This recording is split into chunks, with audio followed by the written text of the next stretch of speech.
Shuddha Bhakata Charana Renu Bhajana Anukula Bhakata Seva Paramasiddhi Prema Lati Karamula Prema Lati Karamula.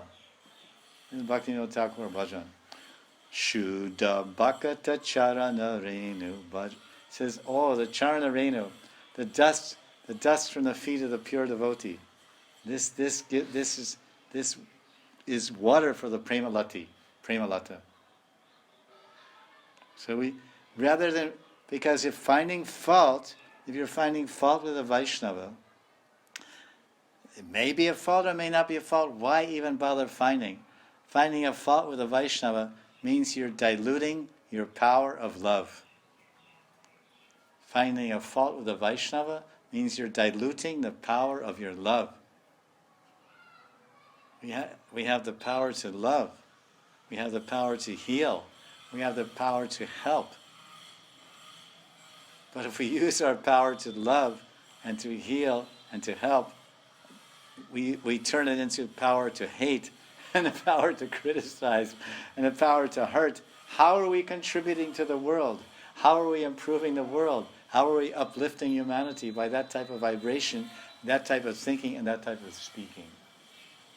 We are an enemy to this world. We are an enemy to this world, and we are an enemy to ourselves.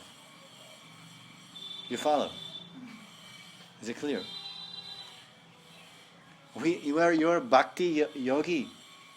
Bhakti means, yogi means mind control. Bhakti yogi means mind control, speech control. Vacho vegam, manasakrota vegam, jiva vegam, udrapasta vegam. Must control the mind. Vacho vegam, manasakrota vegam. This is the first step of yoga, yoga number 1, Ekkrama. Rupa Goswami, Upadeshamrita, step number 1, first shloka. You had your Bhakti Shastris test? Vacho vegam, manasakrota vegam. Vegam means pushing, vegam. Like a jet plane, like a railway train. Vegam. Vacho means the power of speak. Va va va va va va va va va. Vacho vegam. Manasakrota vegam. Control the speech, control the mind, control the anger. These are very difficult. If this is not going on, no bhakti, impossible. No perfection, impossible. Kam, krodh, lobh, moha, it's all maya. Learn to love, learn to help, learn to heal, and learn to tolerate.